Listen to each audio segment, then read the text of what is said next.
नमस्कार, मी स्मिता कुलकर्णी एक कविता सादर करते. कुणी लिहिली माहिती नाहीये, पण छान वाटली. मी नुसतं घरात म्हटलं मी नुसतं घरात म्हटलं की मी पंढरीच्या वारीला जाणार. मी नुसतं घरात म्हटलं की मी पंढरीच्या वारीला जाणार. पांडुरंगासोबत 4 गुजगोष्टी करणार.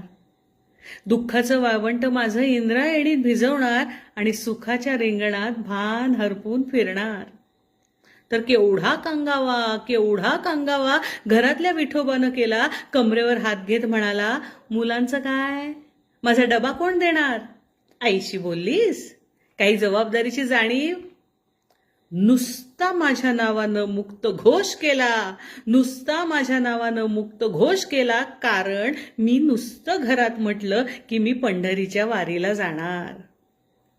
सासूबाईंनी तर पार आवडीचं मौनच घेतलं.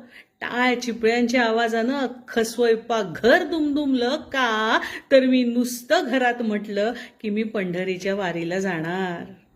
छोटी मुक्ताई वाट अडवून उभी राहिली. मोठ्या जनीनं व्याकुळ नजर दिली. आईच्या टाहोचा एकच गजर झाला. कारण मी नुसतं घरात म्हटलं की मी पंढरीच्या वारीला जाणार. दारातली तुळस थरथरली. म्हणाली, अगं पाणी कोण घालणार. कपडे वाळत घालताना मन कोण मोकळं करणार. रांगोळी घालताना नवीन गणित कोण मांडणार. हो, तिनंही ऐकलं होतं.